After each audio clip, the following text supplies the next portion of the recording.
تاریخ و حقائق تثلیث باب اول خدائے یہود۔ یسوع مسیح کا قول، ہم جانتے ہیں کہ ہم کس کی پرستش کرتے ہیں کیونکہ نجات یہودیوں میں سے ہے۔ خدائے واحد میں یہودیوں کا ایمان اور احساس صدیوں کے تجربے کے بعد مستحکم ہوا۔ جتنی دیر تک یہ قوم خدائے واحد کی پرستش کے بنیادی عقیدے پر قائم رہتی تب تک یہ ترقی کرتی۔ مصیبتوں کا دور تب شروع ہوتا جب کسی بھی طرح سے کثرت الہی کی پرستش کے مرتکب ہوتے۔ نتیجہ یہ ہوا کہ اسرائیل کے قومی ایمان کا بنیادی نظریہ ہر راستہ باز یہودی تمام عمر دہراتا، اور خاص طور پر موت کے لمحات میں، یعنی سن اے اسرائیل، خداوند تیرا خدا ایک ہی خداوند ہے۔ استثناء 4 باب کی 6 آیت، مرکس 12 باب کی 29 آیت۔ یہودی لوگ اسی جوش و جذبے سے اس ایمان کو گلے لگائے ہوئے تھے جسے آج ہم اپنی زندگی کی اہم ترین ترجیحات کو گلے لگائے ہوئے ہیں، مثلاً آزادی اور ملک سے پیار، گھر اور خاندان کی محبت۔ اگر آپ پہلی صدی کے فلسطینی علاقہ میں کسی کٹر مذہبی یہودی والدین کے ہاں پیدا ہوئے ہوتے تو آپ اس غیر متزلزل ایمان کے علمبردار ہوتے کہ کائنات میں ایک ہی خدا ہے اور وہی عزت و پرستش کے لائق ہے۔ یہ ایمان یہودی زندگی کے تانے بانے میں اس طرح رچا بسا تھا کہ اسے الگ کرنا ناممکن تھا۔ قومی تعطیلات، کاشتکاری کیلنڈر، رومی حکمرانوں سے قوم کی آزادی کی امید اور مستقبل کی سربلندی کی امید، سب کی بنیاد اس خدائے واحد کی ذات پر تھی جس کے بارے میں پرانے عہد نامہ کے صفحات میں بیان کیا گیا ہے۔ یہودی کتب انسان کا خدائے واحد سے تعلق ظاہر کرتی ہیں اور اپنے ساتھی انسانوں کے ساتھ برتاؤ کے بارے میں تعلیم دیتی ہیں۔ عہد نامہ عتیق کا بیشتر حصہ تاریخ کا بیان ہے جو کبھی تو اچھی ہے اور کبھی المیہ انگیز۔ یہ اس بات کا بیان ہے کہ خدا اپنی چنی ہوئی قوم اسرائیل سے کیسا برتاؤ کرتا ہے۔ علاوہ ازیں یہ پاک صحیفے دنیا اور قوم اسرائیل کے پرجلال مستقبل کے بارے میں پیشن گوئی بھی کرتے ہیں۔ یہ وہ دن ہوگا جب روئے زمین کا ہر ایک باشندہ اسرائیل کے خدائے واحد کو پہچانے گا اور اسی کی پرستش کرے گا۔ زکریا 9:14۔ یہی وہ جماعت تھی جس میں یسوع مسیح نے جنم لیا، جو اپنے گہرے اور اٹوٹ مذہبی روابط رکھنے کے باعث جانی جاتی تھی۔ اس قوم کے ایمان اور اس سے گہری وابستگی کی بنیاد وہ عہد نامہ تھا جو ایمانداروں کا باپ ہونے کے ناطے ابراہیم سے باندھا گیا تھا۔ موسیٰ نے یہ بنیادی عقیدہ کہ خدا ایک ہے بڑی سختی سے اسرائیلی لوگوں کے خون میں شامل کر دیا تھا۔ بعد میں چند ایمان کے منکر اسرائیلی اپنی ہمسایہ غیر قوموں کے دیوتاؤں کو پوجنے لگے۔ ان غیر اقوام کے طاقتور دیوتاؤں کے ماننے والے عبادت خانہ میں جسم فروشی، مولک دیوتا کے حضور بچوں کو جلا دینے اور بدن مسخ کرنے جیسی روایت کی حمایت کرتے۔ یہ نفرت انگیز روایات ان میں سے چند ہیں۔ اسرائیل کی پہلی 5 قدیم مذہبی کتابوں میں یہ کہانی بیان کی گئی ہے کہ کس طرح ایک قوم کو خدا نے دنیا کی باقی کثیر الہ کی پرستش کرنے والی قوموں سے الگ کرنے کے لیے منتخب کیا۔ پہلے تو ابراہیم کی بلاہٹ کے موقع پر اور بعد میں خروج کے وقت خدا نے بڑی قدرت سے انسانی معاملات میں مداخلت کرتے ہوئے اپنے آپ کو مختلف اشخاص اور پھر پوری قوم پر ایک واحد خالق کے طور پر ظاہر کیا۔ اپنی قوم بنی اسرائیل کے لیے اس کا پیغام ابہام سے پاک بالکل واضح تھا۔ موسیٰ کے ذریعے اس نے اپنی قوم کو مخاطب کر کے کہا، لیکن خداوند نے تم کو چنا اور تم کو گویا لوہے کی بھٹی یعنی مصر سے نکال لے آیا ہے، تاکہ تو جانے کہ خداوند ہی خدا ہے اور اس کے سوا اور کوئی ہے ہی نہیں۔ استثناء 4:20-35۔ یہ ایک یقینی امر ہے کہ قوم بنی اسرائیل جسے عظیم الہی مکاشفات سے نوازا گیا، تثلیث اور تثلیث کے بارے میں کچھ نہ جانتی تھی۔ اگر یہودیوں کے کتب مقدسہ کو رہنما مان کر دیکھا جائے تو کوئی بات اس کی تصدیق سے بڑھ کر نہیں ہو سکتی۔ ایک بات تو طے ہے کہ اسرائیل کے ارد گرد بسنے والی غیر قوموں کو اس بارے میں کوئی ابہام نہ تھا کہ یہ قوم خدائے واحد پر ایمان رکھتی ہے۔ یہی وہ عقیدہ تھا جس کے باعث کسی حد تک یہودیوں کو کڑی آزمائشوں سے گزرنا پڑا۔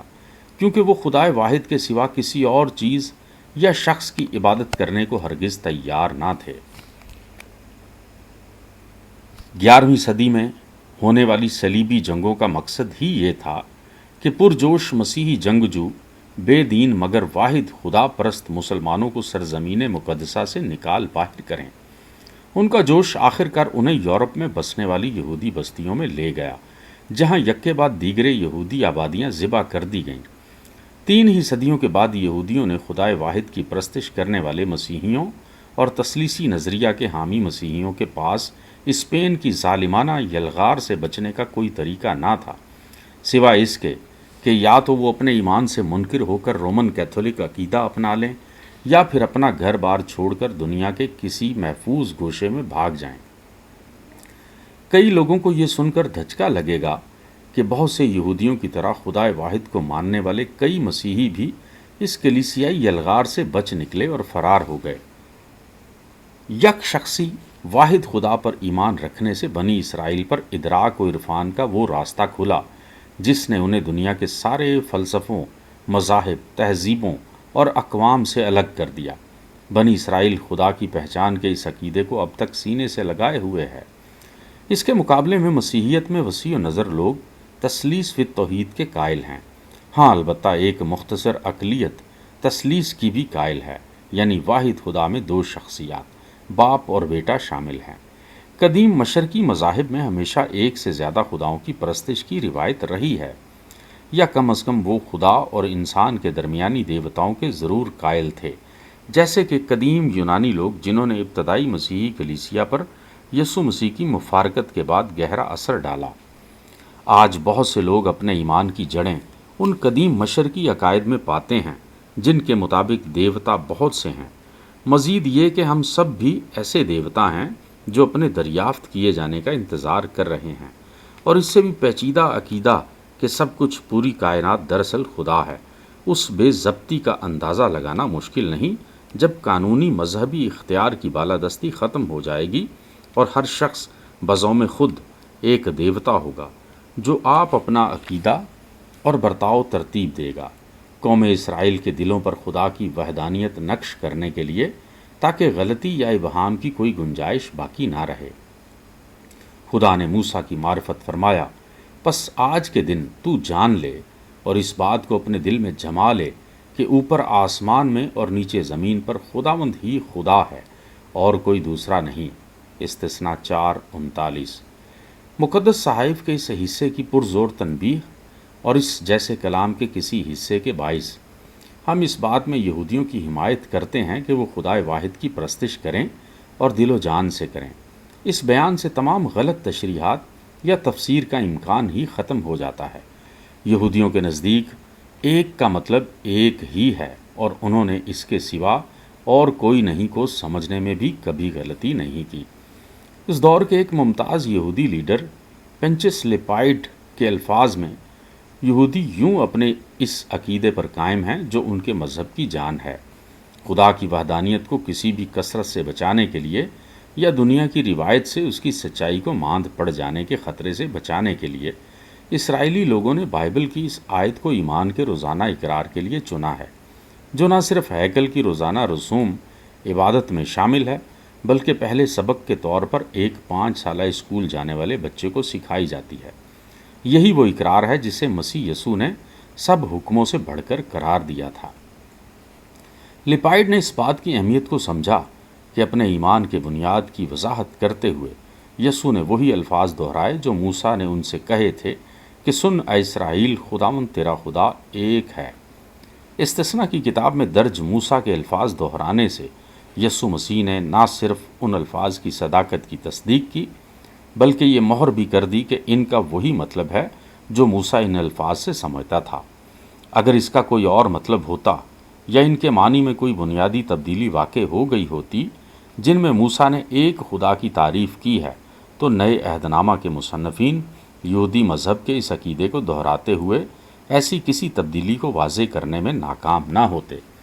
یہودیوں کے اس بنیادی عقیدے کی مزید توثیق تب ہوتی ہے جب یسوع سامری عورت سے گفتگو کرتا ہے۔ اس نے اسے کھلے الفاظ میں بتایا تم جسے نہیں جانتے اس کی پرستش کرتے ہو، اور ہم جسے جانتے ہیں اس کی پرستش کرتے ہیں، کیونکہ نجات یہودیوں میں سے ہے۔ ایک بھی موقع ایسا نہیں جہاں خداوند یسوع نے اپنے دور کے لوگوں کو اس بات پر ملامت کی ہو کہ وہ خدا میں موجود اشخاص کے تعداد سے واقف نہیں۔ نہ ہی پولوس اسرائیل کے خدا کے علاوہ کسی اور الہ کی خبر دیتا ہے۔ وہ چاہتا تھا کہ غیر قومیں اسرائیل میں شامل ہو کر خدا کے رحم سے مستفید ہوں اور اسی خدا کی پرستش کریں۔ کیا خدا صرف یہودیوں کا خدا ہے؟ کیا وہ غیر قوموں کا بھی خدا نہیں؟ یہودی ہونے کی حیثیت سے پولس جس خدا سے واقف تھا، اس کا نقشہ وہ گلتیوں 3:20 میں یوں کھینچتا ہے: خدا واحد مطلق ہے۔ انجیل کے ایمپلیفائڈ ترجمے میں یہ الفاظ درج ہیں: God is only one person. اپنی خدمت کے آغاز ہی سے مسیح یسوع نے اس آسمانی مکاشفہ کی تصدیق کی جو موسیٰ کو بخشا گیا۔ یہ نہ سمجھو کہ میں توریت یا نبیوں کی کتابوں کو منسوخ کرنے آیا ہوں۔ متی 5:17۔ اسرائیلی شریعت کو پہلی بار موسیٰ نے توریت میں اختصار کے ساتھ یوں بیان کیا ہے: خداوند تیرا خدا میں ہوں، میرے حضور تو غیر معبودوں کو نہ ماننا۔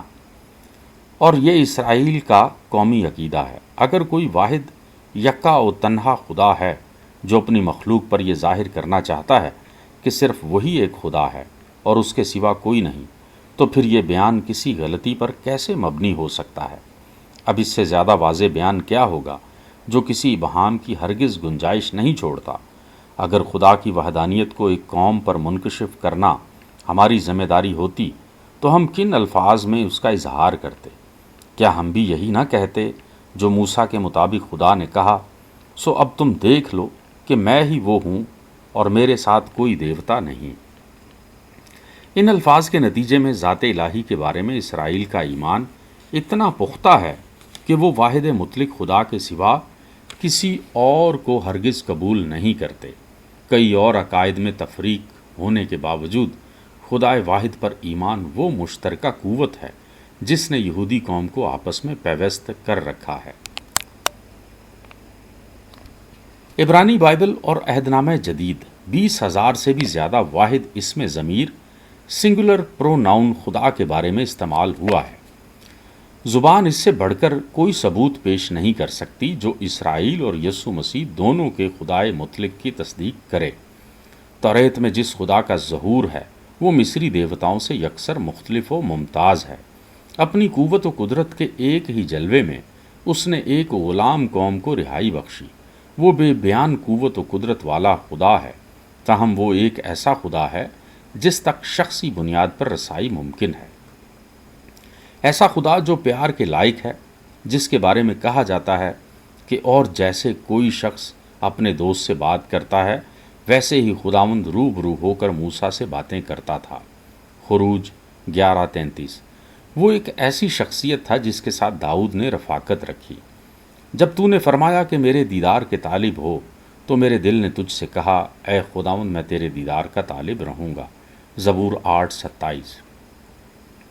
خروج کے موقع پر بنی اسرائیل اس بات سے آگاہ تھے کہ پہلی دفعہ کوئی قوم خدا کے چنیدہ بندوں کے وسیلے سے خدا کے ساتھ اتنی گہری رفاقت میں داخل کی گئی ہے۔ یہ انوکھا واقعہ ہمیشہ کے لیے اس قوم کے دلوں پر نقش ہو گیا۔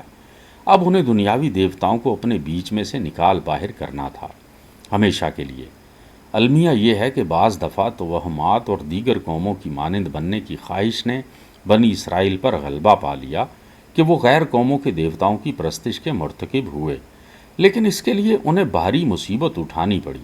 مصر سے خروج کے تھوڑی ہی دیر بعد انہوں نے پوجا کے لیے ایک سونے کا بچڑا بنایا جس کی انہیں خوفناک قیمت چکانا پڑی۔ اس قوم کو بار بار اس کا انوکھا ایمان یاد دلانے کی ضرورت پڑتی رہی کہ سن اے اسرائیل، خداوند تیرا خدا ایک ہی خداوند ہے۔ یسایہ نبی کی معرفت بھی قوم کو اس کی شناخت یاد دلائی گئی۔ خداوند فرماتا ہے: تم میرے گواہ ہو اور میرے خادم بھی، جس سے میں نے برگزیدہ کیا، تاکہ تم جانو اور مجھ پر ایمان لاؤ اور سمجھو کہ میں وہی ہوں۔ مجھ سے پہلے کوئی خدا نہ ہوا اور میرے بعد بھی کوئی نہ ہوگا۔ یسایہ 43:10۔ ایسے علم الہیات جو اپنے ماننے والوں سے یہ وعدہ کرتے ہیں کہ وہ بھی ایک روز خدا کے برابر ہو جائیں گے، شاید اس زبردست دعویٰ کو سمجھ نہیں پائے جو یہ کہتا ہے کہ اس سے پہلے کوئی خدا نہ تھا اور نہ ہی اس کے بعد کوئی خدا ہوگا۔ خدا کی وحدانیت کے بارے میں یسایہ کا مسلسل بیان صاف، واضح اور کھرا ہے۔ اس کی معرفت خداوند نے فرمایا، میں اول و آخر ہوں اور میرے سوا کوئی خدا نہیں، یسایہ 6:44۔ اور پھر یہ سوال دہرایا گیا ہے، بلا شرکت غیر خدا ہونے کا یہ دعویٰ اس مذہبی تعلیم کا لازمی اور بنیادی جز تھا جس میں یسوع مسیح نے تربیت پائی۔ یہ وہ عقیدہ تھا جو عام نوجوان یہودیوں کی طرح اسے بھی ازبر تھا اور بہت عزیز تھا۔ اپنی عوامی خدمت کے دوران اس کا یسایہ نبی بلکہ پورے عہد نامہ قدیم کا حوالہ دینا ہی اس بات کا مظہر ہے کہ اس کی تعلیمات عبرانی صحائف کی بنیاد پر قائم ہیں۔ وہ خدا جس کی پرستش یسوع کرتا تھا اپنے آپ کو ہمیشہ خدا واحد مطلق کے طور پر ظاہر کرتا ہے، کبھی بھی تثلیثی خدا کے طور پر نہیں۔ اس لیے ہمیں اس بات پر حیرت زدہ ہونے کی ضرورت نہیں کہ یہودی کس مضبوطی سے ایک واحد مطلق خدا کے تصور کو سنبھالے ہوئے ہیں۔ یسایہ نبی کی مسلسل یاد دہانیوں نے بھی ان کے اس تصور اور استحکام کو مزید مضبوط کیا۔ یسایہ کے مطابق تمام مذہبی عناصر میں اہم ترین تصور خدا ہی ہے۔ یہودی ذہن سے ایک سے زیادہ خالق خداؤں کا تصور دور کرنے کے لیے شاید ہی اور کوئی بیان زیادہ پراثر ہو۔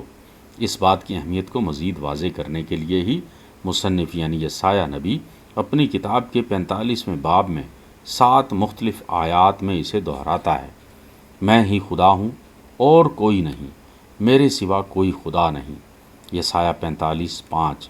ایسے بیانات اس لیے ترتیب دیے گئے کہ بنی اسرائیل کے ذہن میں ہمیشہ کے لیے ایک خدا کا تصور ثبت ہو جائے۔ یہی واحد مطلق خدا مزید مقامات پر یسایہ ہی کی معرفت فرماتا ہے، میں نے زمین بنائی اور اس پر انسان کو پیدا کیا، اور میں ہی نے، ہاں میرے ہاتھوں نے آسمان کو تانا اور اس کے سب لشکروں پر میں نے حکم کیا، یسایہ 45:12۔ یہ تعلیم زباں زد عام ہے کہ یسوع جسے نئے عہد نامہ میں خدا کا بیٹا کا لقب دیا گیا ہے، وہی دنیا کی تخلیق کا کام انجام دینے کا ذمہ دار ہے۔ کلام کا جو حصہ اوپر مندرج ہے، اس کی روشنی میں ایسا خیال کیسے قائم کیا جا سکتا ہے؟ کیا یسایہ کے صحائف ایسے کسی تصور کے لیے یہودی ذہن میں جانے کے راستے مسدود نہیں کر دیتے؟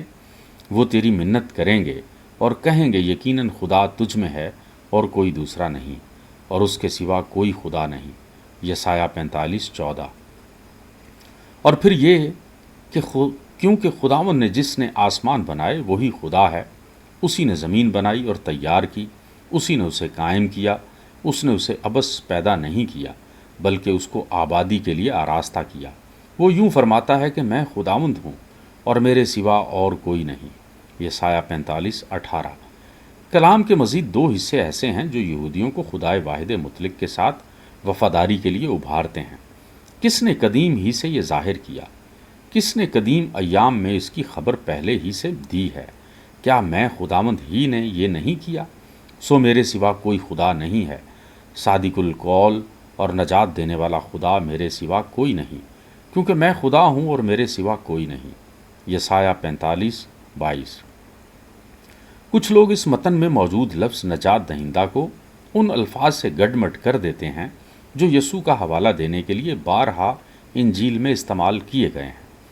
انجیل میں بلا شبہ مسیح کو نجات دہندہ کے نام سے پکارا گیا ہے، اور اسی طرح قضات میں اسرائیل کے قاضیوں یوسفس کو بھی، جو یہودا کے خط کے آخر میں تفریق نمایاں ہوتی ہے، جہاں یسوع اور خدا دونوں کا نام یوں رقم تراز ہے، اس خدا واحد کا جو ہمارا منجی ہے، جلال اور عظمت اور سلطنت اور اختیار ہمارے خداوند یسوع مسیح کے وسیلہ سے جیسا ازل سے ہے، اب بھی اور ابد الآباد رہے، آمین، یہودا 25 آیت۔ صاف ظاہر ہے کہ کتاب کے مصنف نے یہودی تصور خدا میں کوئی تحریف نہیں کی۔ اس بیان سے زیادہ واضح بیان اور بھلا کیا ہوگا جو بتاتا ہے کہ خدا واحد مطلق ہے۔ ایک ہی جملے میں خدا باپ اور یسوع مسیح کا ذکر ہے، لیکن یسوع کو واحد خدا سے الگ بتایا گیا ہے جو خدا واحد مطلق ہے۔ انجیل کے دیگر مصنفین بھی ایسے ہی بیانات رقم کرتے ہیں جو ابہام سے پاک ہیں۔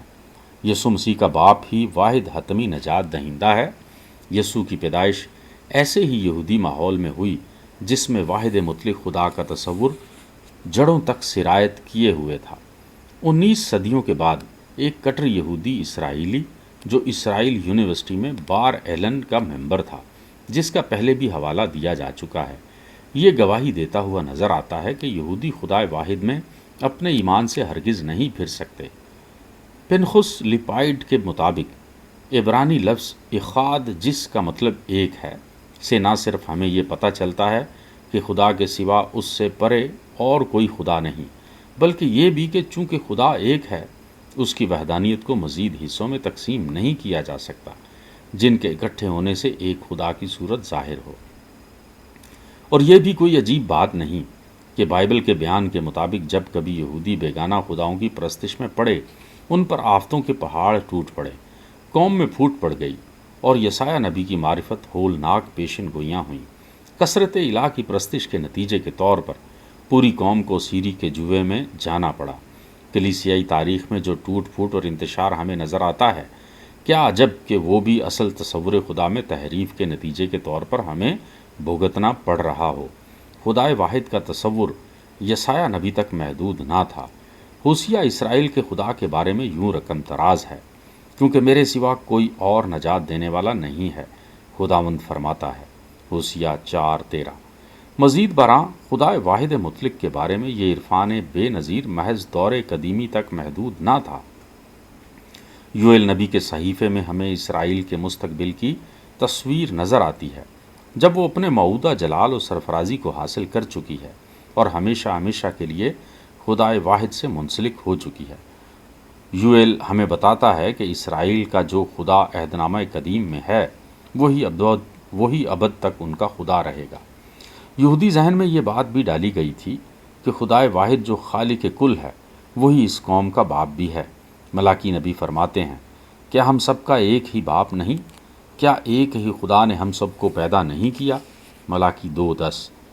اسرائیلی قوم کے ایک خدا یعنی باپ ایمان کے متعلق اس سے واضح ارشاد اور کیا ہوگا؟